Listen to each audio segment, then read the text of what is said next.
Hello friends, welcome back to Rashmi's kitchen. ಬೆಣ್ಣೆ dosa recipe ನೋಡೋಣ. ಇದಕ್ಕೆ 3 ಬಟ್ಲು ಅಕ್ಕಿ, 1 ಬಟ್ಲು ಉದ್ದಿನಬೇಳೆ, ಅರ್ಧ ಬಟ್ಲು ಅವಲಕ್ಕಿ, ಹಾಗೆ 2 ಸ್ಪೂನ್ ಮೆಂತ್ಯ. ಇದನ್ನು ಚೆನ್ನಾಗಿ 2-3 ಸಲ ತೊಳ್ಕೊಳ್ಬೇಕು. ತೊಳೆದಿಟ್ಟು ನೆನೆಸಿಟ್ಕೊಳ್ತಾ ಇದ್ದೀನಿ. 6 ಗಂಟೆಗಳ ಕಾಲ ಇದು ಚೆನ್ನಾಗಿ ನೆನಿಬೇಕು. ಈಗ ನೋಡಿ ಚೆನ್ನಾಗಿ ನೆಂದಿದೆ. ಹೀಗೆ ನೀರೆಲ್ಲ ಸೋಸ್ಕೊಂಡು ಮಿಕ್ಸಿ ಜಾರಲ್ಲಿ ದೋಸೆ ಹಿಟ್ಟನ್ನ ರೆಡಿ ಮಾಡ್ಕೊಳ್ಳೋಣ.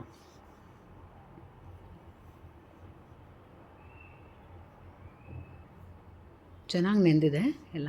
ಈಗ ನಾನು ಮಿಕ್ಸಿಲಿ ರುಬ್ಕೊಳ್ತಾ ಇದ್ದೀನಿ. ಇದಕ್ಕೆ ಸ್ವಲ್ಪ ನೀರು ಹಾಕಿ ಚೆನ್ನಾಗಿ ರುಬ್ಕೊಳ್ಳೋಣ.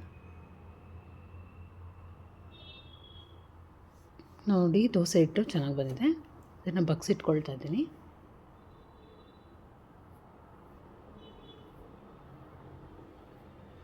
ಹದವಾಗಿ ಚೆನ್ನಾಗಿ ಬಂದಿದೆ ಹಿಟ್ಟು. ಮತ್ತು ಇದು ರುಬ್ಬಿಟ್ಕೊಂಡಿರೋವಂಥ ಹಿಟ್ಟನ್ನು ನಾವು ಓವರ್ನೈಟು ಫರ್ಮೆಂಟೇಷನ್ಗೆ ಬಿಡಬೇಕು. ಒಂದು ದಿನ ನೈಟ್ ಬಿಟ್ವಿ ಅಂತಂದರೆ ಉದ್ದಕ್ಕೆ ಚೆನ್ನಾಗಿ ಬರುತ್ತೆ. ಮತ್ತು ಮಾರ್ನಿಂಗ್ ನೋಡಿ ದೋಸೆ ಹಾಕ್ಕೊಳ್ಳೋವಾಗ ಹೆಂಚು ಚೆನ್ನಾಗಿ ಕಾದಿರಬೇಕು.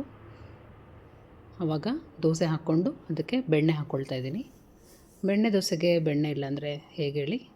ಅದಕ್ಕೆ ಸುತ್ತಲೂ ಸ್ವಲ್ಪ 1 ಸ್ಪೂನ್ ಎಣ್ಣೆ ಹಾಕ್ಕೊಂಡ್ರೆ ಕ್ರಿಸ್ಪಿಯಾಗಿ ಗೋಲ್ಡನ್ ಕಲರ್ ತುಂಬ ಚೆನ್ನಾಗಿ ಬರುತ್ತೆ. ಚೆನ್ನಾಗಿ ಅದು ಹೊಂಬಣ್ಣ ಬರೋ ತನಕ ನಾವು ಮೀಡಿಯಮ್ ಫ್ಲೇಮಲ್ಲಿಟ್ಟು ಚೆನ್ನಾಗಿ ದೋಸೆನ ಬೇಯಿಸ್ಕೋಬೇಕು. ನೋಡಿ ಬೆಣ್ಣೆ ದೋಸೆ ರೆಡಿಯಾಗಿದೆ. ಹಾಗೆ ಇನ್ನೊಂದು ದೋಸೆ ಮಾಡ್ಕೊಳ್ಳೋಣ. ಇದು ಉದುಕ್ಕೆ ಚೆನ್ನಾಗಿ ಬಂತು ಅಂತಂದರೆ, ಚೆನ್ನಾಗಿ ಪ್ರಾಪರಾಗಿ 6 ಗಂಟೆ ನೆನೆಸಿ ಓವರ್ನೈಟ್ ಫರ್ಮೆಂಟೇಷನ್ ಬಿಟ್ವಿ ಅಂತಂದರೆ ತುಂಬಾ ಚೆನ್ನಾಗಿ ಬರುತ್ತೆ ದೋಸೆ. ಮನೇಲಿ ಮಾಡಿದ ಬೆಣ್ಣೆ ಆದರೆ ಇನ್ನೂ ತುಂಬ ಚೆನ್ನಾಗಿರುತ್ತೆ ಗಮ್ ಅಂತ. ಮನೇಲೇ ಆರಾಮಾಗಿ ನಾವು ಬೆಣ್ಣೆ ದೋಸೆನ ಮಾಡ್ಕೊಳ್ಬೋದು.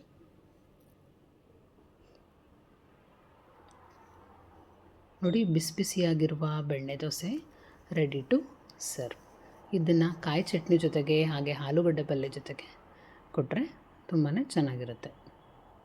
Thanks for watching.